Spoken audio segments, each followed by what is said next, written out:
You know, I find it highly offensive that the mayor will bring this resolution the last day of city council, the last day of this year, without so much as a discussion amongst us colleagues. Now, let me be clear, and I'm always want to be fair.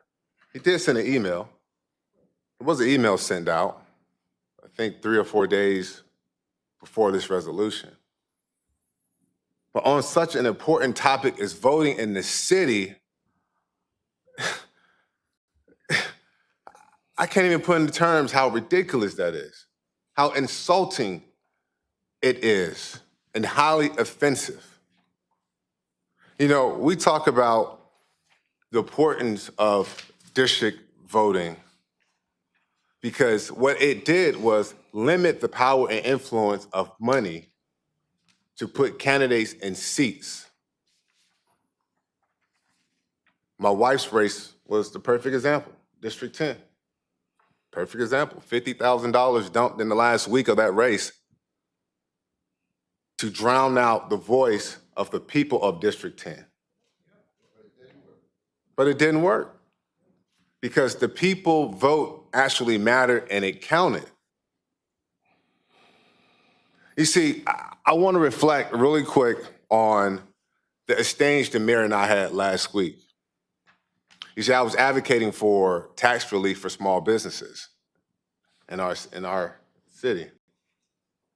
And in advocating for that tax relief for small business, I made a substitute motion to which the mayor replied, "You can't do that.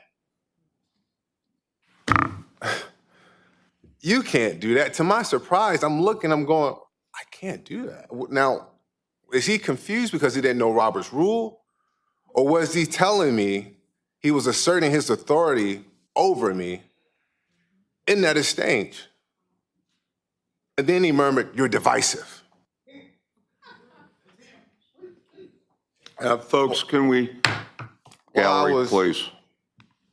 Well, I was trying to be a champion and advocate for tax relief for our small businesses.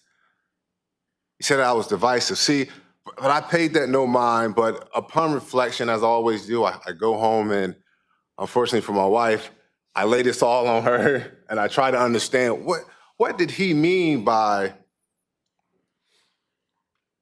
I can't do that? As the only Black male that sits on this council, the youngest African-American on this council, the mayor was telling me to be seen and not heard, to fall in line and not challenge the status quo. Well, the late, great John Lewis said, "Never ever be afraid to make some noise and to get in good trouble, necessary trouble." You see, I've never been a part of the status quo, one that would have me forget where I come from, the people who got me here, the people of Virginia Beach, the teachers, the coaches, the community leaders. See, that's why I'm so passionate about our community, our public schools, our first responders, the staff, because I wouldn't be here otherwise. So to bring a resolution on voting with no prior discussion amongst your colleagues is just insulting. And it smells. It smells because when you have a notorious developer spend close to $1 million on a local election and lose its power grip on city council, someone has to answer for that. And that's you, Mr. Mayor. You're answering for that.